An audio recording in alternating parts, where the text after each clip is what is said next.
दोबारा कहें। हो गया।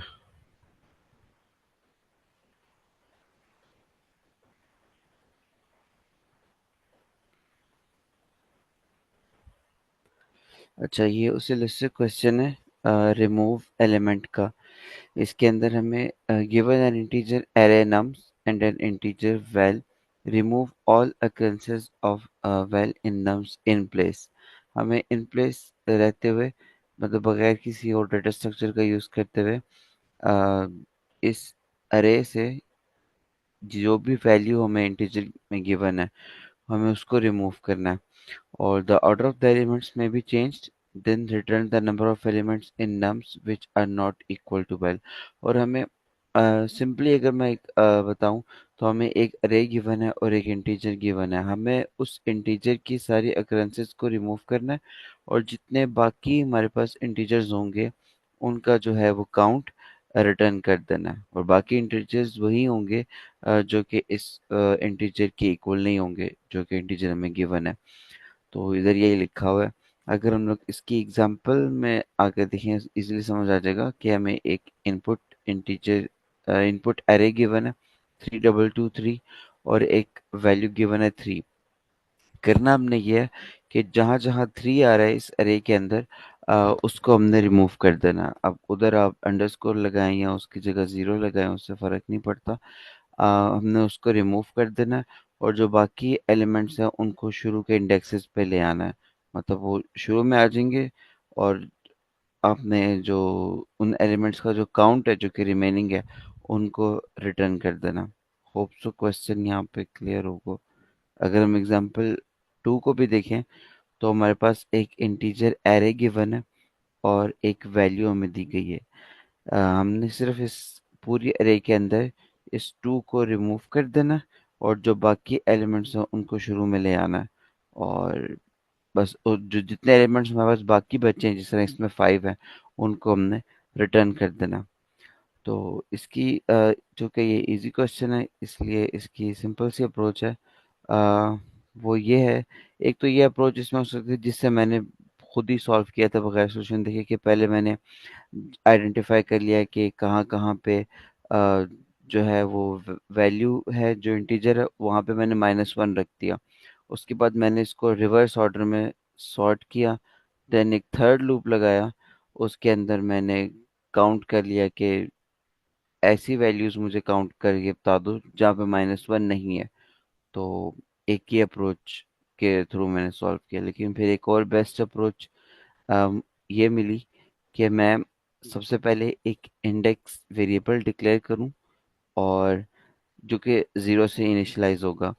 देन मैं पूरी अरे के ऊपर ट्रेवर्स करूं वन बाय वन, और जहां जहां मुझे वो इंटीजर मिल जाएगा जो कि उस वैल्यू के इक्वल नहीं है, तो मैं उसको अपनी अरे में जो है जो भी इंडेक्स है, असल में हमने ये इंडेक्स 0 से स्टार्ट किया था, तो उसको मैं शुरू में ले आऊं अरे के। और ये तब उसके बाद ही काउंटर इंक्रीमेंट कर दूं, और ये काउंटर इंक्रीमेंट तभी होगा। ये जो काउंटर हमने बनाया ना इंडेक्स का, ये सिर्फ इसलिए बनाया कि हमने शुरू में एलिमेंट्स को अपेंड करना है।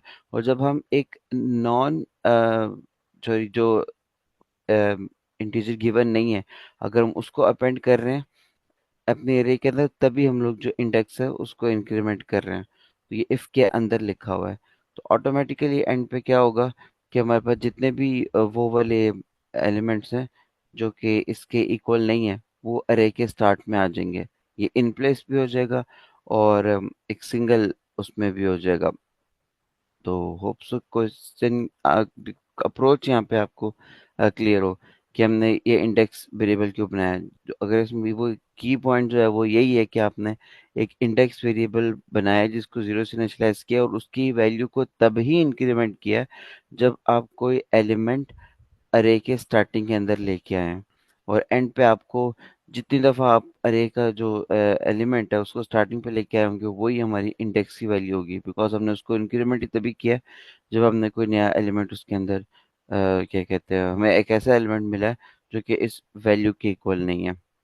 तो क्वेश्चन की स्टेटमेंट और ये क्लियर है अगर आपको, तो हम इसको रन कर सर लेते हैं। सर मेरा क्वेश्चन है कि ये जो एलिमेंट्स हैं उनको स्टार्ट में अपेंड करना जरूरी।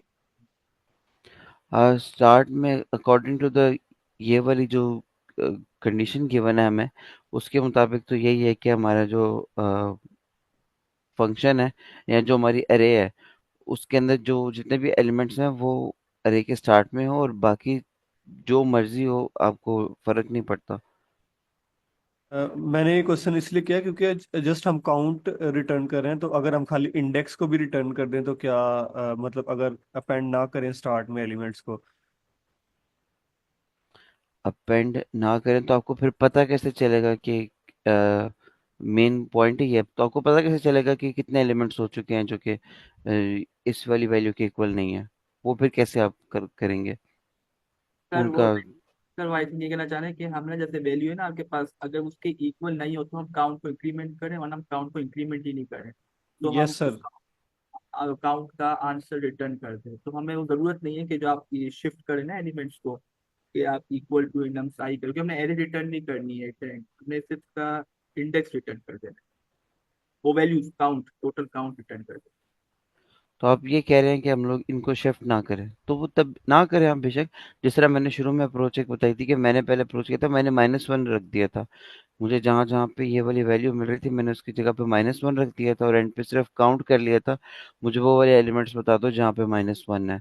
तो ना भी अगर आप ये करें आई गेस तब भी ये चल जाएगा आई थिंक सर इसको। फिर इन्होंने ये भी कहा है इन्होंने आउटपुट में कि वो एरे भी बना के दिखाई है टू टू। तो आई थिंक इन एरे भी प्लेस करना है इन प्लेस या करना है। यस सर, या फिर कर दीजिएगा, yes, फिर ठीक है, ये जो आपने फिर किया लिए हमें करना है, पड़ेगा ये।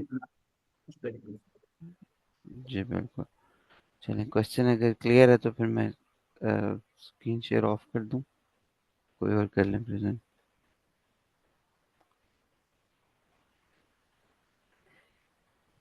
इसमें किसी का क्वेश्चन तो नहीं है ना अभी तक?